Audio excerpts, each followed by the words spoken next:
Priscilla drives by the Virginia grocery store, where just a few years after 9/11, her daughter's Girl Scout cookie sale turned ugly. And this man came up and just started saying horrible things that 6-year-old girls, regardless of the situation, should never be subjected to. Saying things to them about our religion and calling them terrorists and such. A decade after the September 11th attacks, polls show that nearly half of U.S. Muslims surveyed say they've been targets of racial or religious discrimination. With the American flag on her shoulder and a hijab on her head, Priscilla brings her family to volunteer at this local food shelter.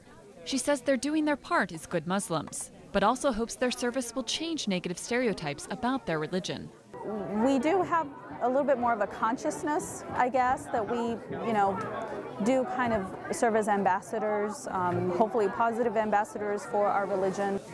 I think it does help them see that we're not what they think we are. We're regular people.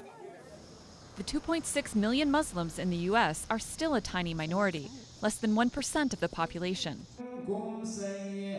Recent polls show only 30% of Americans hold favorable views of Islam, which some link to terrorism and oppression of women. Priscilla's husband, Rizwan, works to dispel misconceptions as head of outreach at their mosque. He says he's working to make people more comfortable with his faith so his children have a better future. People ask, how come you don't condemn terrorism and extremism? Where are the moderate Muslims? And so in the various dialogues at various churches or synagogues, I've had to answer that question to say, no, we actually have condemned terrorism. Our faith condemns terrorism and extremism.